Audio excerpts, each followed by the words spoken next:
Welcome back to AU for Night Theory with Humphrey. Our guest is still here in our midst. As I promised, our goose was on the way and it has landed. The only thing that landed here was water. Because they kept on screaming, water is life. And here it is. Yes, now you know that Amatan, sir, your throat will not dry. Okay. Yes, sir. So let's continue with our learning and relearning. How do you assess student learning and progress in arts? Okay. First, each student has his or her own potentials, talents, and areas of interest, right? For instance, you might be interested in acting.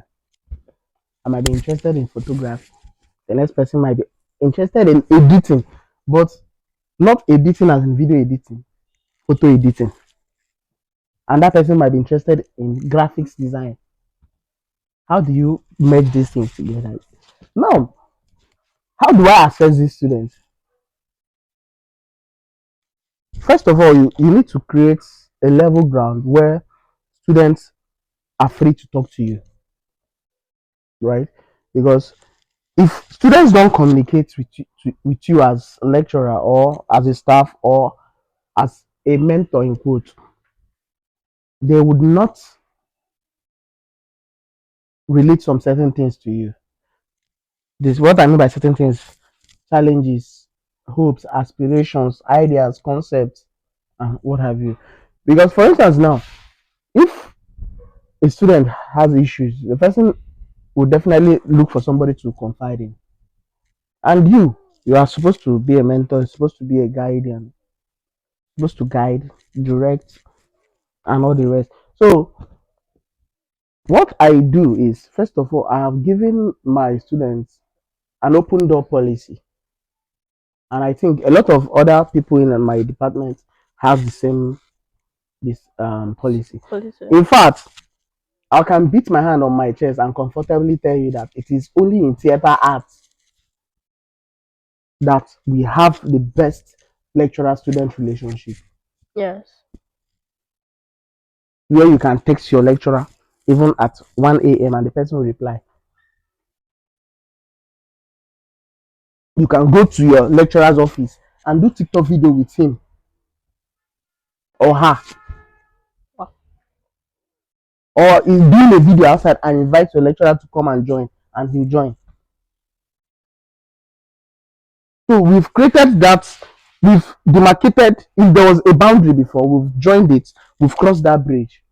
So theater is like a family. That if like 6, 7 theater artists stay here together now, they might start saying things you will not understand. We have our language. We have our language. So assessing students and their progress, we do it from two ways. The first one, professionally, which comprises of the practical works they do, because every semester you have practical works you do, and there are lecturers attached to each of these practical works, right? The lecturers attached to each of these practical works, and each lecturer attends rehearsals, production sections, production meetings, crew meetings, and all the rest. He notes contributions, because there are things. If you have constant conversation with somebody, you know somebody's strengths and weaknesses. But as time goes, you might begin to understand that, okay, this person is lagging in some place and this and that. You begin to come in and push the person where necessary. And during our orientation, most times we always have this section where we ask you what area of the theater do you want to major in, so that they can assign. They will tell you, okay, this person is in this area, this person is area. Meet such a person, be a mentee under him. Person guides you all through. Wow. If you ask anybody in theater arts, they will tell you that there's a squad called Thunder Squad. Everybody in that group is a dancer. It's either a dancer, a drummer, a painter, a carpenter, um, a fashion designer, a makeup artist, or a filmmaker. That's my area. I have students under me that voluntarily meets okay, okay, take care of us, and I push them as much as I can. So it goes beyond, like I said, the professional aspect of it, which is the academic work.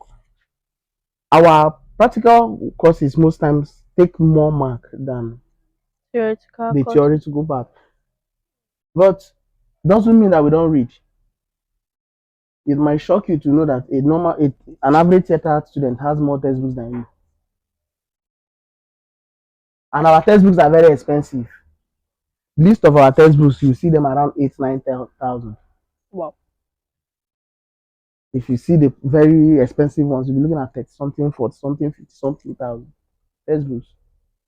That's why one, we don't force students to buy textbooks. Instead, we as lecturers we provide them these With reading some things, yeah. materials. Yeah. Sometimes people come to my house, collect textbooks that they go and photocopy, bind, and keep as their own.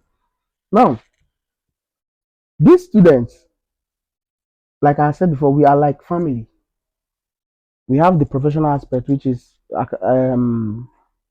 linked to the academic work, and we have our own personal ways, which is mentorship, right? We, if you go there, you always see students that are interested in editing. They go to join a professional who is an editor. You see those who are interested in dance. They meet somebody who is in there, and the person guides them all through, making sure that academically and morally, these students keep climbing, keep working towards getting the goal. Then still on see there are students that would know, in fact, that there are students that are currently in final year that don't even know the area of theater they want to major in. So how do you approach those, or how do you intend to help them? Now let me shock you. Like I said, we're a family. Most times we go as far as getting their family's phone number to call. Yes, Oh. I remember. I've remember. In fact, there was an issue that happened sometime few months ago where a student said she was posted to Lagos for IT. The mother got hold of somebody's number and called. He said, "We did not post anybody. If you have a personal thing to run in Lagos, go and run it. Don't bring the department into it. We have ways of getting numbers of your parents. You go to ICT. You put your next of kin and your parents' phone number and everything there. We'll go there, we'll extract them. We'll call your people. Your child doesn't come to school anymore. Your child is lagging behind. In fact, there was one issue we had when I think it was a probation issue. Come and finish up. No, you just sat down. I personally I called the boy's mom from Enugu. Your son is no longer coming to school. Say, that he said they have having he has been collecting money. They're having practical clinical. I say it's a lie. In fact, in fact, your son does not even have a reg number. Ha. He's using his jam reg number. She was like, this one, sorry, that you. The woman came here and verified herself. So we'll do our part as humans and we'll leave the rest because definitely there are people that would, no matter how hard you try to push them, you push them away. So we give relevant advice where necessary, give you academic push where necessary, um, advice and all the rest. But if we discover that you can't be helped, it's only God that can help you. If you could work with any artist or company, who would it be and why? Every theater artist. So far, I've worked with a lot of theater artists. Like so far, a lot that I'm beginning to lose count. That So that even and schools that offer theater art, I've worked with a lot. So for each time I work, it's a learning process. So I can't say there is a particular person I would like to work with Okay. because for each person has something to offer to me, right? If I work with, for instance, Sopulo Onyebo, who is a set designer, right? I know that I'm learning more about set Set design and designing. production management. If I work with um, Chuetalo, Chukwebuka, I know I'm working with somebody that is going to teach me more about light. If I work with Charles Okwolu, DGN, he's a director. I know that I'm working with a director that is going to put me on. In fact, sometime year, it was last year, went for International Student Festival, Film Festival. In fact, on our way going for the festival at Ibenedion University, we got a Benito. call to divert to Ogwashuku to come and shoot a Nollywood film. Cinema, the first Igbo cinematic film. It's yet to be out. Directed by Obio Meloni. And it was an eye opener. Directed by Obio Meloni, assisted by this same Charles Okowulu, Dr. Charles Okowulu, DGN. He's a lecturer here. Wow. You understand? So for each person I work with, it's a different ball game. First of all, I just understand you. I've worked with a lot of people, and I intend to keep working like that.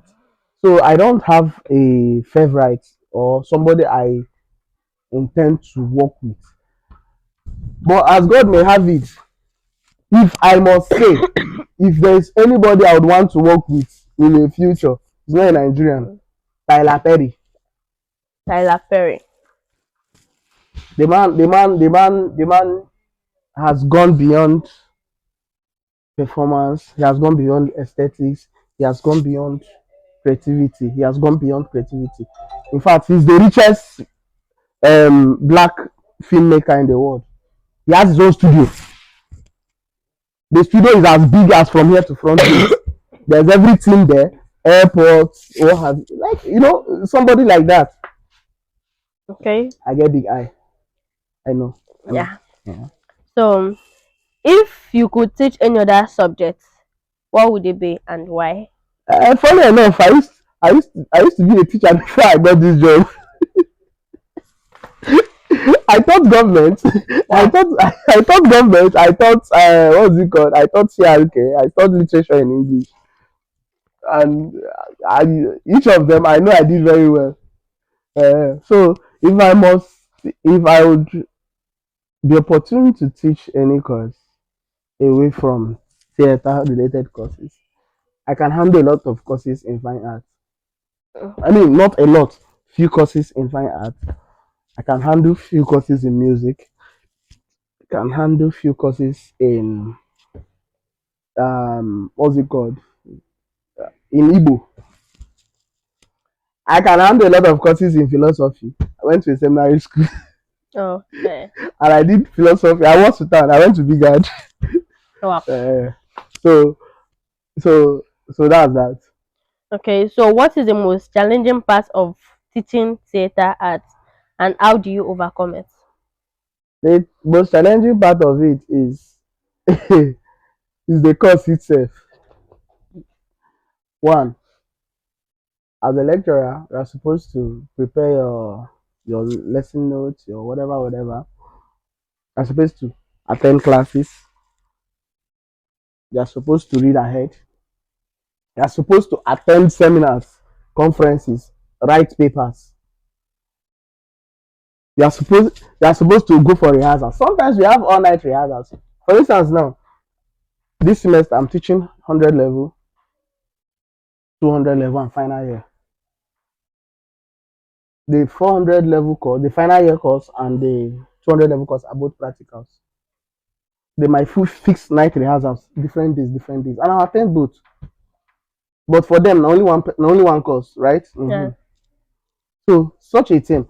But funny enough, the sweetest part of it is we've been trained to multitask.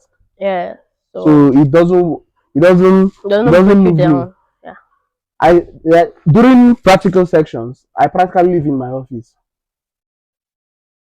I take my bath there, I eat there, I sleep there. There are times I stayed in my office for 3 days straight, 4 days, Wow. without going home or go home and come back. I sleep there. So how do how do I conquer this and balance things? I prioritize myself. Which of them at each point is the most important? Which of them is the most important? How do I place them in order of priorities? From there, and we are good. Once I prioritize myself in that order of importance, after that, I'm good. Wow. So, if you are to create a dream production, what would it be and who will be involved? I've always had that in mind. I, as a student, we had an initiative we started in Unisdic. Myself, Chukwemeka Frank, who is currently with I think Pesita FM, Umahia currently. He's called Sweet Tomato. Sopulonyibo, the owner of Bliss Media, and I think Cynthia, who is the owner of TAC Media, TAC 10 Media rather. We started an initiative as students, the 10 p.m. Theater Experience Night. This is one project I intend to bring back because it encompasses everything that theater is supposed to be in. Film, documentary, music, dance, creative costumes, makeup, special effect makeup, acting, voiceover, whatever. You know, full package. Unlike what we usually see in Funai Entertainment. Sorry, Funai Entertainment has gotten to a place where it's stereotyped. We come, hype man will shout, shout, shout, shout, shout. Then ballers will come. They will do dorime, dorime, dorime. Then after that, they will now introduce the person doing the show. The person doing the show will come. They will now spray money. The person will not perform. The person will go out. They will hype again, and that's the end of the show. It's not about the money. It's about the content. Then when you ask me people who are coming for this thing that I'm talking about, I intend bringing out back people who are theater artists who have excelled in different fields. The last time we did World Theater Day, Kanayo came here. Yeah. The time we did our year one induction, Abogidi, a Nollywood actor, came here. Pat Okoye, my boss who taught me dance and directing, came here. Bachelor Oyeka Roma came here. A notable professor of theater. Jade Alabasa has been here. One time commissioner in Imo State and a playwright has been here. When we did one of his plays, sipping coffee with my boss, he came, he was like, what we did was better than the one he did, just that we cut it short. So we had to cut it short because of time. I'll bring back theater practitioners who have excelled. God bless his soul. Sam Look if he started from the stage. God bless him wherever he is. Look at Pet Edoche, he started from the stage. Justice Siri started from the stage. God bless his soul. There are people who are there. For instance, if I'm looking for people to work with, I will always mention people like this. Ego Destiny, Ferdinand Victory, Chika Okafor, Echeta Obianuju, um, um, Sopulu Onyebo. I will never forget that boy. John Gospel, Emmanuel, a whole. These are people that even if I call them wherever they are, they will come. Do you understand? And these are people who are versatile. It's not that they are coming to just be actors. They can come as actors, be dancers, be costumiers, be drummers, be everything. Wow. These are encompassing. That's why there's a word, there's something we say in theater. Say theater is an ensemble art. An ensemble art in the essence that you bring here, bring here, bring here, bring here, you merge everything together to give you To one give whole. you one. So I'm looking for that ensemble actors or performers. So I have a whole lot of them, but I'm just praying for sponsorship and all the rest. Once we get things right, we'll 10. For now, we experience 10. Yeah. Yes. So we're talking about Funai entertainment and Funai shows. So what will you rate them from 1 to 10? Be honest. Want me to lie? Or want me to say the truth? Just say the truth. I'll So give they you. will I'll learn. give you the. I'll give you two of them. To lie, for now, entertainment is awesome. Okay. To say the truth. For now, entertainment has a lot to learn. Entertainment goes beyond the publicity. In us that do production, we tell you that we have three production stages. We have the pre-production stage, we have the production stage, and we have the post-production stage. The pre-production stage is when you start creating your awareness, doing publicity and whatever, all those plenty things you do before the show, on the show. And the post-production stage is where one thing a lot of us don't do in Funai, getting feedback about The how the particular show. performance went or how the show went and where we lagged and how to get things better. Do you get? For our productions, most times, like I have said it, we have stereotyped it in such a way that we are interested in the money we want to recover than the entertainment we are here to pass. There are few Funai artists that still have strong content. There are those that are on stage to beg money. You see them steady, they will come beg. There are ones that we know they've made up their mind that they will not change from a particular content. If they are comedians, they will come, they will tell the same joke that back to back to back to back to back. See, what I was once a comedian as a student. One thing Pilot One taught me, if you can go to Facebook and check his name, Sugar Dripping. He's a professor of dance. He's in Canada currently. Wow. He's a professor Sugar Dripping.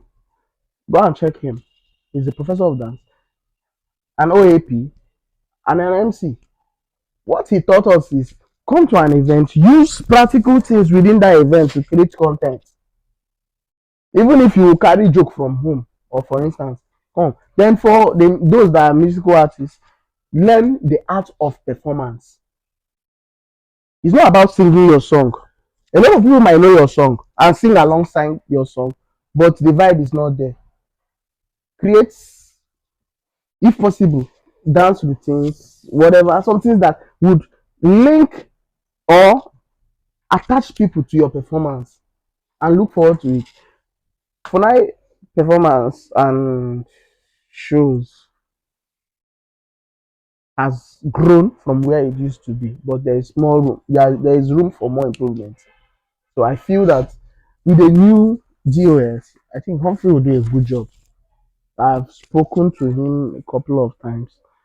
So spoken to him a couple of times, and we've I know he's somebody who is a go-getter. I think he will do a very good job, Okay. especially in terms of regulating and doing some certain things right. Okay, thank you very much, sir. So, what is the most memorable moment you have had as a lecturer or a director?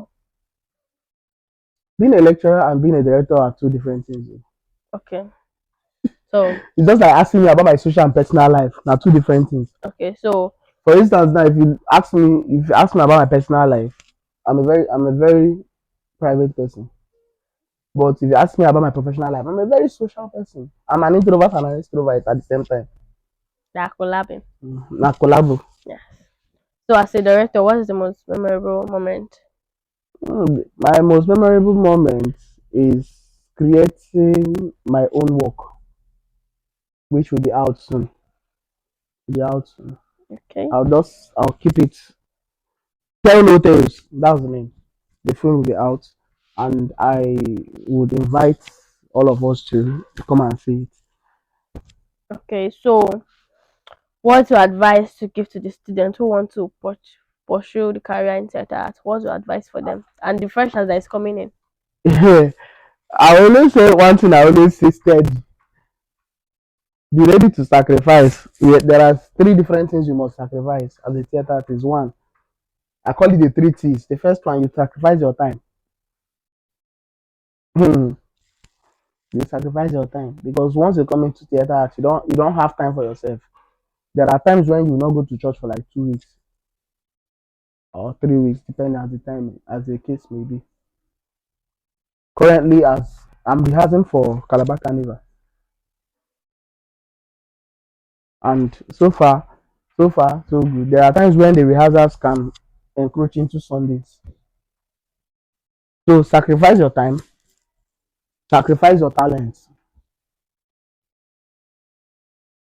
If you are doing, if you are good with fixing nails, making clothes, any talent you are good with, sacrifice it to us. Three, sacrifice your treasure. Your treasure can be your body, not in the other way. Understand me? Yes. Because we might need you personally. I've been asked to cut off my beard for a production. I did it when I was a student. Students with afro and everything. I had a dreadlock at some point. I was asked to cut off my dread for a role to be a police officer. Do you get? I had to do it. That's my treasure. I treasure that. I don't wear white, go location. And they needed a white shirt. You pull up. They needed a white shirt that they could shoot somebody. Then polo never dey expensive. Polo na 3 5 that time. When polo be 3 5, you like I mean stock polo. Stock gym then was 5K. I'm talking about 8 10 years ago. In Asaba, I put my white polo because to me I did not have any white polo, and the director insisted was going to shoot at that point. The customer just gave me one brown polo, but another stock polo. Polo white, where am I come impress babe? Then tear am for location, do blood this thing, do the thing. Rocking my polo still throw away. Ew. So if you're coming to theater art, first of all, forget everything you think you know about theater. Come with an open mind To learn again to learn. from beginning. Yes. Then be ready to sacrifice these three things I said. And after that, we are good. The sky is just a stepping stone. Okay, so how do you stay current with industry trends and development? Staying current is what we do. We stay in the trends. That's part of our that's part of our work. This is part of our job and all. So how we do that? You do that with creating relevant contacts in the industry. Okay. Like me, I belong to Actors Guild of Nigeria, the Enugu State chapter. I'm in the group. I belong to Actors Guild of Nigeria, Imo State chapter. I'm in their group. So for everything you post, I belong to SONTA, which is Society of Nigerian Theatre Artists. I'm in the group. Okay. I belong to theatre scholarship for theatre lecturers and all. You see, most of the lecturers are okay. For in my department now, you have people. Mr. Chinda Michael, he's DGN and he's CSN. CSN is Cinematography Society of Nigeria. DGN is Directors Guild of Nigeria. Dr. Charles Okwolu is DGN. You understand? Yes. I am CSDGN, which is the Creative Designers Guild of Nigeria. So you have such people around you. You go to places like Uniport, you have people like Sam Dede, theater arts lecturer. What's the name of this other uncle that's native doctor? You see them, they are all on our platform. relevant information comes across and all the rest. So we stay abreast with all these things from staying. You know, the world is a very global place right now, so it's just on social media and all. Okay, one more last question. What is the most important thing you have learned from your own career? Like, the most important thing I've learned from my career is never to give up. Okay. Never give up. If I can get where I am today, anybody can. All right. If you give up, now you fuck up. If you fuck up, now you give up. That's just it. All right. At this point, we draw our curtain. A special thank you to our guest today. We hope to see you next time. And thanks so much for the impact you have given us. Really appreciate. Thank you. Thank you for having me. It's been a pleasure. All It's right. been a pleasure. I really appreciate it. Thank you very So much. bye bye guys. See you on our next episode. Stay Ciao, tuned. ciao.